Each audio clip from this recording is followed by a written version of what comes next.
ನಮಸ್ಕಾರ, ಕನ್ನಡ ಒನ್ಗೆ ಸ್ವಾಗತ. ನಾನು ಭಾಗ್ಯನಾರಾಯಣ ಬಗವರಪು. 7 ಹಂತಗಳ ಮಹಾ ಚುನಾವಣೆಯ 4ನೇ ಹಂತದ ಮತದಾನ ನಿನ್ನೆ ಪೂರ್ಣಗೊಂಡಿದೆ. ಮೇ 13ನೇ ತಾರೀಕು 2024ರಂದು ಈ ಮತದಾನ ಪೂರ್ಣಗೊಂಡಿದ್ದು, ಅದರ ಆಧಾರದ ಮೇಲೆ ಆ ಮತದಾನದಲ್ಲಿ ಈ 3 ಹಂತಗಳಲ್ಲಿ ನಡೆದಂತಹ ಮತದಾನ ಪ್ಲಸ್ ನಿನ್ನೆ ನಡೆದಂತಹ ಮತದಾನದ ಆಧಾರದ ಮೇಲೆ ನಾವು ಒಂದಷ್ಟು ವಿಚಾರಗಳನ್ನು ವಿಶ್ಲೇಷಣೆ ಮಾಡೋದಾದರೆ, ಮೊದಲಿಗೆ ನಾವು ಎಷ್ಟು ಪರ್ಸೆಂಟೇಜ್ ವೋಟಿಂಗ್ ಆಗಿದೆ ಅನ್ನೋದನ್ನು ನೋಡಬೇಕಾಗುತ್ತೆ. ಯಾಕೆಂದರೆ ಮೊದಲನೇ ಹಂತದಲ್ಲಿ 3% ಕುಸಿತ ಕಂಡಿತ್ತು, ಎರಡನೇ ಹಂತದಲ್ಲಿ 4% ಕುಸಿತವನ್ನು ಕಂಡಿತ್ತು. ಕಳೆದ ಬಾರಿಗೆ ಹೋಲಿಸಿದಾಗ ಮೂರನೇ ಹಂತದಲ್ಲಿ ಮತ್ತೆ 3%ಗಳ ಕುಸಿತವನ್ನು ನಾವು ಕಂಡಿದ್ವಿ. ಈ ಬಾರಿಯೂ ಸಹ ಸುಮಾರು 3% ಆಜುಬಾಜಿನಲ್ಲಿ ಪರ್ಸೆಂಟೇಜಿನಷ್ಟು ಕುಸಿತವನ್ನು ಕಂಡಿದ್ದೀವಿ. ಯಾಕೆಂದರೆ ನಿಖರವಾಗಿ ಹೇಳಬೇಕಂದ್ರೆ ಇನ್ನೂ ಸಮಯ ಬೇಕಾಗುತ್ತೆ. ಚುನಾವಣಾ ಆಯೋಗ ಫೈನಲ್ ಫಿಗರ್ಸನ್ನು ಇನ್ನೂ ರಿಲೀಸ್ ಮಾಡಿಲ್ಲ. ಈಗ ನಾನು ಮಾತಾಡ್ತಿರುವಂತಹ ಎಲ್ಲ ಫಿಗರ್ಸು ಕೂಡ ನಿನ್ನೆ ರಾತ್ರಿ ಅಂದರೆ ಮೇ 13ನೇ ತಾರೀಕು ರಾತ್ರಿ 11:15ಕ್ಕೆ ಚುನಾವಣಾ ಆಯೋಗ ಪ್ರಕಟಿಸಿರುವಂತಹ ಅಂಕಿ ಅಂಶಗಳು, ಆ ಸಮಯದಲ್ಲಿ ಪ್ರಕಟಿಸಿರುವಂತಹ ಶೇಕಡಾವಾರು ಪ್ರಮಾಣ.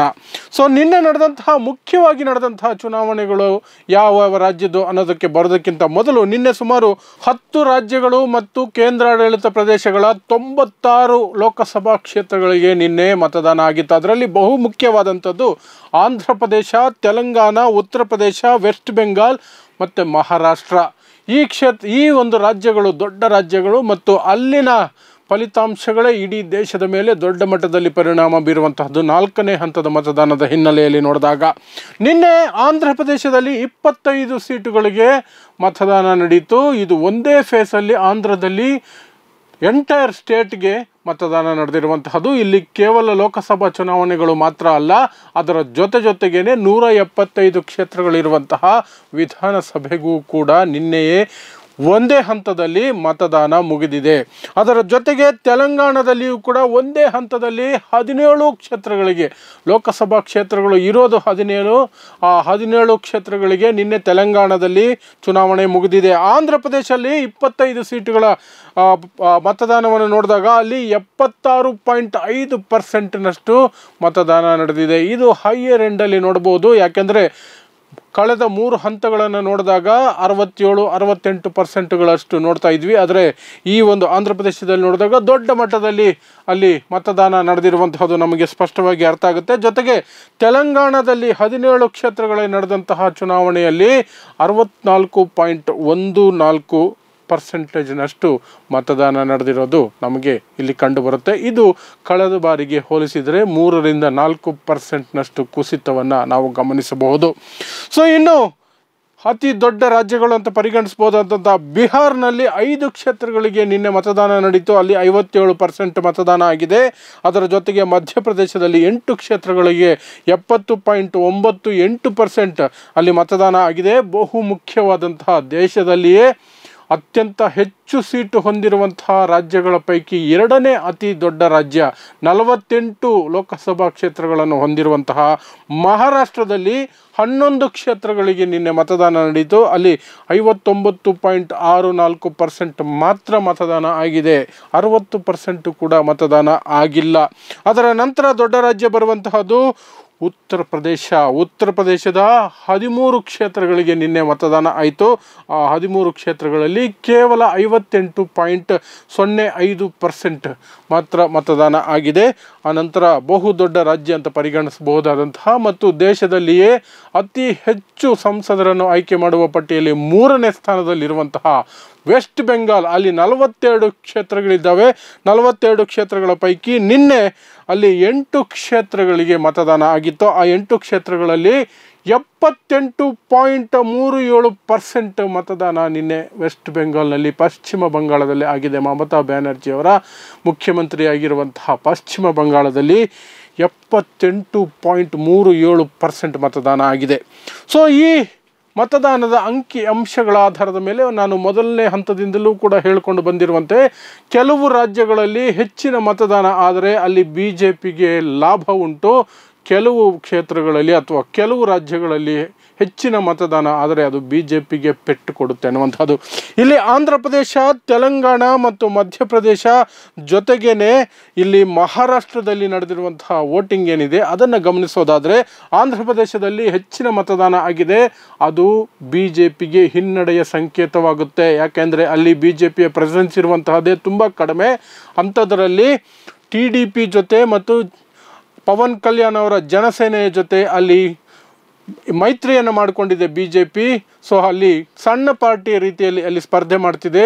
ಆ ಸ್ಪರ್ಧೆಯ ಹಿನ್ನೆಲೆಯಲ್ಲಿ ಜಗನ್ ರೆಡ್ಡಿ ಅವರ YSRP ಮತ್ತು ಕಾಂಗ್ರೆಸ್ ಚೇತರಿಸಿಕೊಳ್ಳಬೇಕು ಅನ್ನುವಂತಹ ಉದ್ದೇಶದಿಂದ YSRPಯ ಜಗನ್ ರೆಡ್ಡಿಯ ತಂಗಿ ಅಲ್ಲಿ ಕಾಂಗ್ರೆಸ್ನ ಅಧ್ಯಕ್ಷೆಯಾಗಿ ಆಯ್ಕೆಯಾಗಿದ್ದಾರೆ. ಅವರ ನೇತೃತ್ವದಲ್ಲಿ ಕಾಂಗ್ರೆಸ್ ಈ ಬಾರಿ ಚುನಾವಣೆಯನ್ನು ಎದುರಿಸ್ತಾ ಇದೆ ಅನ್ನೋದನ್ನು ನಾವು ಗಮನಿಸಬೇಕು. ಸೊ ಇದು ಅಣ್ಣ ತಂಗಿಯ ನಡುವಿನ ಪೈಪೋಟಿ ಆಗುವಂತಹ ಎಲ್ಲ ಸಾಧ್ಯತೆಗಳು ಇದೆ. ಇಲ್ಲಿ TDP ಮತ್ತು ಜನಸೇನೆಗೆ ಒಂದಷ್ಟು, ಅದರಲ್ಲೂ ವಿಶೇಷವಾಗಿ TDPಗೆ ಒಂದಷ್ಟು ಸೀಟು ಬರ್ಬೋದು. ಆದರೆ ಜನಸೇನೆ ಮತ್ತು BJP ಈ ಒಂದು ಸ್ಪರ್ಧೆಯಲ್ಲಿ ತುಂಬ ಹಿಂದೆ ಬೀಳುವಂತಹ ಸಾಧ್ಯತೆಗಳೇ ಹೆಚ್ಚಿದೆ ಅಂತಲೇ ಹೇಳಬಹುದು.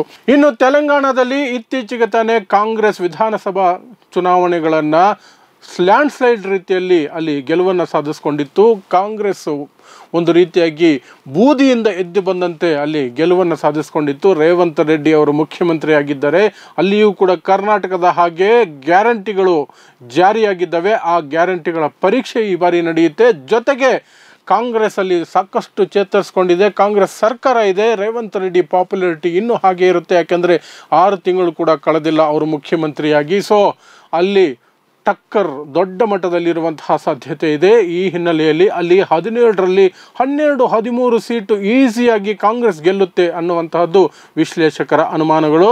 ಸೊ ಇಲ್ಲಿ ಕೂಡ BJPಗೆ ದೊಡ್ಡ ಒಂದು ರೀತಿಯಾದಂತಹ ಯಾವುದೇ ಪವರ್ ಪುಷ್ ಸಿಗುವಂತಹದ್ದು ಭಾರಿ ಕಷ್ಟ ಅಂತಲೇ ಹೇಳಲಾಗ್ತಿದೆ. ಇನ್ನು ಮಹಾರಾಷ್ಟ್ರದ 11 ಕ್ಷೇತ್ರಗಳಲ್ಲಿ ಮತದಾನ ನಿನ್ನೆ ಪೂರ್ಣಗೊಂಡಿದೆ. ಮತದಾನದ ಹಿನ್ನೆಲೆಯನ್ನು ನೋಡಿದಾಗ, ಮಹಾರಾಷ್ಟ್ರದ ಸದ್ಯದ ರಾಜಕೀಯ ಪರಿಸ್ಥಿತಿಯನ್ನು ನೋಡಿದಾಗ ಅಲ್ಲಿ ಒಂದು ರೀತಿಯಾಗಿ ಮರಾಠಿ ಅಸ್ಮಿತೆ ಅನ್ನುವಂಥದ್ದು ದೊಡ್ಡ ಮಟ್ಟದಲ್ಲಿ ಕೆಲಸ ಮಾಡ್ತಿದೆ. BJP ಒಂದು ಕಡೆ NCPಯನ್ನು, ಶರದ್ ಪವಾರ್ ಅವರ NCPಯನ್ನು, ಇನ್ನೊಂದು ಕಡೆ ಬಾಳ್ ಠಾಕ್ರೆ ಕಟ್ಟಿದ್ದಂತಹ ಶಿವಸೇನೆಯನ್ನು ತುಂಡು ಮಾಡಿದೆ ಅನ್ನುವಂತಹ ಸಿಟ್ಟು ಮತದಾರರಲ್ಲಿ ಎದ್ದು ಕಾಣ್ತಿದೆ. BJPಯೇ ಸ್ವತಃ ಅಲ್ಲಿ ಕೈ ಚೆಲ್ಲಿ ಕೂತಿದೆ. ಈ ಬಾರಿ ತುಂಬ ಕಷ್ಟ ಇದೆ ಅಂತ.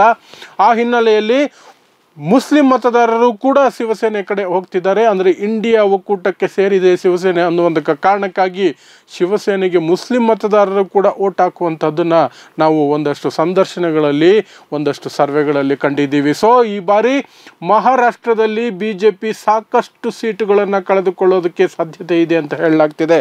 ಅದರ ಜೊತೆಗೆ ಉತ್ತರ ಪ್ರದೇಶ ಈ ಬಾರಿ ಮೊದಲನೇ ಹಂತದಿಂದ 7 ಹಂತಗಳಲ್ಲಿ ಉತ್ತರ ಪ್ರದೇಶದಲ್ಲಿ ಚುನಾವಣೆ ಇರುತ್ತೆ. ಯಾಕೆಂದರೆ 80 ಸೀಟ್ ಇದೆ. ಜೊತೆಗೆ ಅಲ್ಲಿ ಸುರಕ್ಷತೆಯ ಸಮಸ್ಯೆಗಳಿರುವ ಕಾರಣಕ್ಕಾಗಿ ಎಲ್ಲ ಹಂತಗಳಲ್ಲಿಯೂ ಕೂಡ ಕೆಲವು ಸೀಟುಗಳಿಗೆ ಮಾತ್ರ ಆಗುತ್ತೆ. ನಿನ್ನೆ 13 ಸೀಟುಗಳಿಗೆ ಅಲ್ಲಿ ಚುನಾವಣೆ ಆಗಿದೆ. ಈ 13 ಕ್ಷೇತ್ರಗಳಲ್ಲಿ ಸಾಕಷ್ಟು ಕ್ಷೇತ್ರಗಳನ್ನು BJP ಕಳೆದುಕೊಳ್ಳುತ್ತೆ. ಈ 13ರಲ್ಲಿ 2 ಕ್ಷೇತ್ರಗಳನ್ನು ಬೇರೆ ಪಕ್ಷಗಳು ಅಂದರೆ ಕಾಂಗ್ರೆಸ್ ಮತ್ತು ಸಮಾಜವಾದಿ ಪಕ್ಷಗಳು ಕಳೆದ ಬಾರಿ ಗೆದ್ದಿತ್ತು. ಮಿಕ್ಕಂತೆ 11 ಕ್ಷೇತ್ರಗಳಲ್ಲಿ BJP ಜಯ ಸಾಧಿಸಿತ್ತು. ಆ 11 ಕ್ಷೇತ್ರಗಳಲ್ಲಿ ಈ ಬಾರಿ ಅದು ಕನಿಷ್ಠ 3ರಿಂದ 5 ಕ್ಷೇತ್ರಗಳನ್ನು, ಈ 13ರಲ್ಲಿ 3ರಿಂದ 5 ಕ್ಷೇತ್ರಗಳನ್ನು ಕಳೆದುಕೊಳ್ಳುತ್ತೆ ಅನ್ನುವಂಥದ್ದು ರಾಜಕೀಯ ಪಂಡಿತರ ಲೆಕ್ಕಾಚಾರ ಆಗಿದೆ. ಯಾಕೆಂದರೆ ಅಲ್ಲಿ ಮತದಾನ ಕಡಿಮೆ ಆಗ್ತಾನೆ ಹೋಗ್ತಿದೆ. BJP ವೋಟರ್ಸ್ ಏನಿದ್ದಾರೆ ಅವರು ಮತಗಟ್ಟೆಗೆ ಬರ್ತಾ ಇಲ್ಲ ಅನ್ನುವಂಥದ್ದು ಎಲ್ಲರ ವಿಶ್ಲೇಷಣೆ. ಜೊತೆಗೆ ಯೋಗಿ ಆದಿತ್ಯನಾಥ್ ಫ್ಯಾಕ್ಟರ್ ದೊಡ್ಡ ಮಟ್ಟದಲ್ಲಿ ಅಲ್ಲಿ ಕೆಲಸ ಮಾಡ್ತಿದೆ. ಏನು ಕೆಲಸ ಮಾಡ್ತಿದೆ ಅಂದರೆ ಎಲ್ಲ ಕಡೆ ಹಬ್ಬಿರುವಂತಹ ಸುದ್ದಿ ಏನು, ಅದರಲ್ಲಿ ವಿಶೇಷವಾಗಿ ಉತ್ತರ ಪ್ರದೇಶದ ಬೀದಿ ಗಲ್ಲಿಗಳಲ್ಲಿ ಆಡ್ತಿರುವಂತಹ ಜನ ಆಡ್ಕೊಳ್ತಿರುವಂತಹ ಮಾತು, ಅದರಲ್ಲೂ ವಿಶೇಷವಾಗಿ ಠಾಕೂರ್ ಸಮುದಾಯ ಮಾತಾಡ್ತಿರುವಂತಹದ್ದು. ಯಾಕೆಂದರೆ ಯೋಗಿ ಆದಿತ್ಯನಾಥ್ ಠಾಕೂರ್ ಸಮುದಾಯದಿಂದ ಬರ್ತಾರೆ. ಈ ಬಾರಿ ಮೋದಿ ಪ್ರಚಂಡ ಬಹುಮತದಿಂದ ಗೆದ್ದರೆ 2 ತಿಂಗಳ ಅವಧಿಯಲ್ಲಿ ಯೋಗಿ ಆದಿತ್ಯನಾಥರನ್ನು CM ಸ್ಥಾನದಿಂದ ಇಳಿಸಿಬಿಡ್ತಾರೆ ಅನ್ನುವಂತಹ ಮಾತುಗಳು ಉತ್ತರ ಪ್ರದೇಶದ ಪೂರ್ತಿಯಾಗಿ ಹಬ್ಬುಬಿಟ್ಟಿದೆ. ಅದರಲ್ಲೂ ವಿಶೇಷವಾಗಿ ಠಾಕೂರ್ ಸಮುದಾಯದಲ್ಲಿ ದೊಡ್ಡ ಮಟ್ಟದಲ್ಲಿ ಚರ್ಚೆ ಆಗ್ತಿದೆ. ಇದನ್ನೇ ಕೇಜ್ರಿವಾಲ್ ಮೊನ್ನೆ ಆರೋಪ ಮಾಡಿದ್ದು, ಎತ್ತಿದಂತಹ ಪ್ರಶ್ನೆ, ಮೋದಿ ಗೆದ್ದರೆ UPಯಲ್ಲಿ ಯೋಗಿ ಆದಿತ್ಯನಾಥರನ್ನ ಬದಲಾಯಿಸ್ಬಿಡ್ತಾರೆ. ಯಾವ ರೀತಿ ವಸುಂಧರಾ ರಾಜೆಯನ್ನು ಸೈಡಿಗೆ ತಳ್ಳಿದ್ರೋ, ಶಿವರಾಜ್ ಸಿಂಗ್ ಚೌಹಾಣ್ರನ್ನ ಮಧ್ಯಪ್ರದೇಶದಲ್ಲಿ ಸೈಡಿಗೆ ತಳ್ಳಿದ್ರೋ, ಇದೇ ರೀತಿ ರಾಜಸ್ಥಾನ ಮಧ್ಯಪ್ರದೇಶದಲ್ಲಿ ನಡೆದಂತಹ ರೀತಿಯಲ್ಲಿಯೇ ಇಲ್ಲಿಯೂ ಕೂಡ ನಡೆಯುತ್ತೆ ಅನ್ನುವಂತಹದ್ದು ಎಲ್ಲರ ಅನುಮಾನಗಳು. ಸೊ ಆ ಹಿನ್ನೆಲೆಯಲ್ಲಿ BJPಗೆ ವೋಟ್ ಹಾಕಬೇಕಿದ್ದಂತಹ ಠಾಕೂರ್ ಸಮುದಾಯ ಈ ಬಾರಿ ತಟಸ್ಥವಾಗಿದೆ. ಇಲ್ಲ ಅಂದರೆ ಮೋದಿಗೆ ವಿರುದ್ಧ BJPಗೆ ವಿರುದ್ಧ ವೋಟ್ ಹಾಕ್ತಿದೆ ಅನ್ನುವಂಥದ್ದು ಕೇಳಿ ಬರ್ತಿದೆ. ಜೊತೆಗೆ BJP ವೋಟರ್ಸಲ್ಲಿ ಆ ರಾಮ ಮಂದಿರದ ಒಂದು ಜೋಶ್ ಏನಿತ್ತು ಅದು ಖಂಡಿತವಾಗ್ಲೂ ಎಲ್ಲೂ ಕಾಣ್ತಿಲ್ಲ. 10 ವರ್ಷದ ಮೋದಿ ಆಡಳಿತದ ಏನು ಎಫೆಕ್ಟ್ ಇದೆ, ನಿರುದ್ಯೋಗ ಮತ್ತು ಬಡತನ, ಇನ್ನಷ್ಟು ವಿಚಾರಗಳು, ಡೆವಲಪ್ಮೆಂಟಲ್ ವಿಚಾರಗಳು ಆ ಎಲ್ಲವೂ ಕೂಡ ಈ ಬಾರಿ ಮುಖ್ಯವಾಗಿ ಮುಂದಕ್ಕೆ ಬರ್ತಿದೆ. ಅದೆಲ್ಲದಕ್ಕಿಂತ ದೊಡ್ಡ ಫ್ಯಾಕ್ಟ್ರಾಗಿ ಹೊರಬರ್ತಿರುವಂತಹದ್ದು ಈ ಬಾರಿ ರಾಹುಲ್ ಗಾಂಧಿ ಮತ್ತು ಪ್ರಿಯಾಂಕಾ ಗಾಂಧಿ ಕಳೆದ ಬಾರಿಯ ಚುನಾವಣೆಗಳಿಗೆ ಹೋಲಿಸಿದರೆ ಹೆಚ್ಚಿನ ಮಟ್ಟಕ್ಕೆ ತೊಡಗಿಸ್ಕೊಂಡಿದ್ದಾರೆ. ಮತ್ತಷ್ಟು ಆತ್ಮವಿಶ್ವಾಸದಿಂದ ನುಗ್ತಾ ಇದ್ದಾರೆ. ಅವರಿಗೆ ಸಾಥ್ ಕೊಡ್ತಿರುವಂತಹ ಅಖಿಲೇಶ್ ಯಾದವ್ 3 ದಿಕ್ಕುಗಳಿಂದಲೂ ಕೂಡ ಫೈರ್ ಮಾಡ್ತಿದ್ದಾರೆ ಅನ್ನುವಂಥದ್ದು. ಮತ್ತು ಮುಸ್ಲಿಂ ವೋಟರ್ಸ್ ಎಲ್ಲ ಒಗ್ಗಟ್ಟಾಗಿ ಕೇವಲ ಇಂಡಿಯಾ ಒಕ್ಕೂಟಕ್ಕೆ, ಒಂದೋ ಸಮಾಜವಾದಿ ಪಕ್ಷಕ್ಕೆ ಇಲ್ಲ ಕಾಂಗ್ರೆಸ್ ಪಕ್ಷಕ್ಕೆ ಅವರು ಮೈತ್ರಿ ಆಗಿರೋದ್ರಿಂದ ಕಾಂಗ್ರೆಸ್ ಅಭ್ಯರ್ಥಿ ಇರುವಲ್ಲಿ ಸಮಾಜವಾದಿ ಪಕ್ಷದ ಅಭ್ಯರ್ಥಿ ಇರೋದಿಲ್ಲ, ಸಮಾಜವಾದಿ ಪಕ್ಷದ ಅಭ್ಯರ್ಥಿ ಇರುವಲ್ಲಿ ಕಾಂಗ್ರೆಸ್ ಪಕ್ಷದ ಅಭ್ಯರ್ಥಿ ಇರೋದಿಲ್ಲ.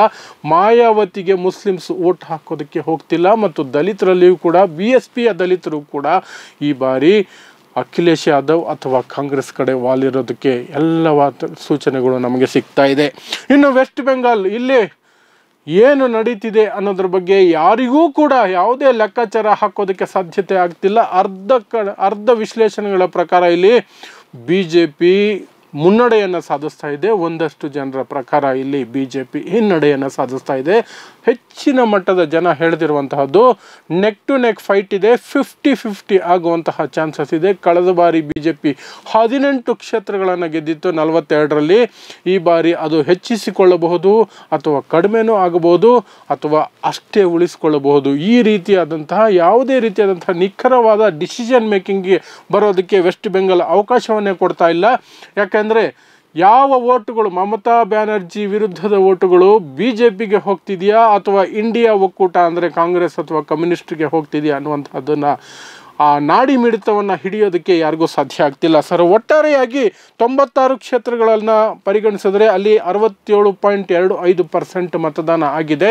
ಈ ಹಿನ್ನೆಲೆಯಲ್ಲಿ ಈ ಒಂದು ಮುಖ್ಯವಾಗಿ ಮಹಾರಾಷ್ಟ್ರ, ಉತ್ತರ ಪ್ರದೇಶದಲ್ಲಿ ಪೆಟ್ಟು ಬೀಳ್ತಿರುವಂತಹದ್ದು ಮತ್ತು ಅದರ ಜೊತೆಗೆ ಮಧ್ಯಪ್ರದೇಶದಲ್ಲಿ ಒಂದಷ್ಟು ಸೀಟುಗಳನ್ನು BJP ಕಳೆದುಕೊಳ್ಳುವಂತಹದ್ದನ್ನು ನೋಡಿದಾಗ ಮತ್ತು 1, 2, 3 ಹಂತಗಳ ಚುನಾವಣೆಗಳಲ್ಲಿ BJPಗೆ ದೊಡ್ಡ ಮಟ್ಟದ ಹಿನ್ನಡೆ ಆಗಿರೋದನ್ನು ಗಮನಿಸಿದಾಗ ಈ ಹಂತದಲ್ಲಿ ಒಂದಷ್ಟು ಹಿನ್ನಡೆಗೆ ಅದಕ್ಕೆ ಸರಿದೂಗಿಸುವಂತೆ ತೆಲಂಗಾಣ ಮತ್ತು ಆಂಧ್ರ ಪ್ರದೇಶದಲ್ಲಿ NDA ಏನಿದೆ ಆ ತೆಲಂಗಾಣದಲ್ಲಿ BJP ಸ್ವತಃ ಮತ್ತು ಆಂಧ್ರ ಪ್ರದೇಶದಲ್ಲಿ ಜನಸೇನಾ ಮತ್ತು TDP ಒಂದಷ್ಟು ಸೀಟುಗಳನ್ನು ತಂದುಕೊಡುತ್ತೆ. ಆ ಮೂಲಕ ಆಗುವ ನಷ್ಟವನ್ನು ಸರಿದೂಗಿಸುವಂತೆ ಇದಿದ್ದರೂ ಕೂಡ ಕಳೆದ 3 ಹಂತಗಳ ಚುನಾವಣೆಗಳನ್ನು ನೋಡಿದಾಗ, ಮತದಾನವನ್ನು ನೋಡಿದಾಗ, ಅದರ ನಂತರದ ಎಫೆಕ್ಟ್ಗಳನ್ನು ನೋಡಿದಾಗ, ಅದರ ನಂತರ ಮೋದಿ ಭಾಷೆ ನೋಡಿದಾಗ, ಮೋದಿಯ ಪ್ರಚಾರದ ರೀತಿ ನೋಡಿದಾಗ, ತನ್ನ ಆಪ್ತ ಸ್ನೇಹಿತರಾದ ಅದಾನಿ ಅಂಬಾನಿಯನ್ನೇ ಬೀದಿಗೆ ತಂದು ನಿಲ್ಲಿಸಿರೋದನ್ನು ನೋಡಿದಾಗ ಆ 3 ಹಂತಗಳಲ್ಲಿ ದೊಡ್ಡ ಪೆಟ್ಟು ಬಿದ್ದಿದೆ. ನಿನ್ನೆ ಹಂತದಲ್ಲಿ ದೊಡ್ಡ ಪೆಟ್ಟು ಅಲ್ಲದೆ ಹೋದರೂ ಕೂಡ ಒಂದಷ್ಟು ಪೆಟ್ಟು ಬಿದ್ದಿದೆ.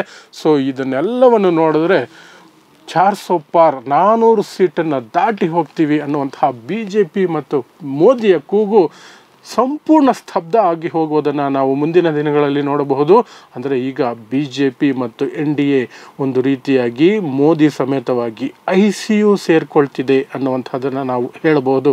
ICUಗೆ ಹೋಗ್ತಿದೆ BJP ಮೋದಿಯ ಲೆಕ್ಕಾಚಾರಗಳು ಅಂತ ನಾವು ಸ್ಪಷ್ಟವಾಗಿ ಹೇಳ್ಬೋದು. ಯಾಕೆಂದರೆ 400 ಬಿಡಿ 300 ಬಿಡಿ 272 ಏನು ಬಹುಮತಕ್ಕೆ ಬೇಕಿರುವಂತಹ ನಂಬರ್ ಏನಿದೆ ಅದನ್ನು ಪಡೆಯೋದಕ್ಕೆ ಕೂಡ ಮುಂದಿನ 3 ಹಂತಗಳೇನು ಉಳ್ಕೊಂಡಿದ್ದಾವೆ ಅದರಲ್ಲಿ ಭರ್ಜರಿ ಬೇಟೆ ಆಡಬೇಕಾದಂತಹ ಸನ್ನಿವೇಶದಲ್ಲಿ BJP ಮತ್ತು ಮೋದಿ ಬಂದು ಸಿಲುಕೊಂಡಿದೆ ಅನ್ನುವಂತಹದ್ದು ಸ್ಪಷ್ಟ ಆಗ್ತಿದೆ.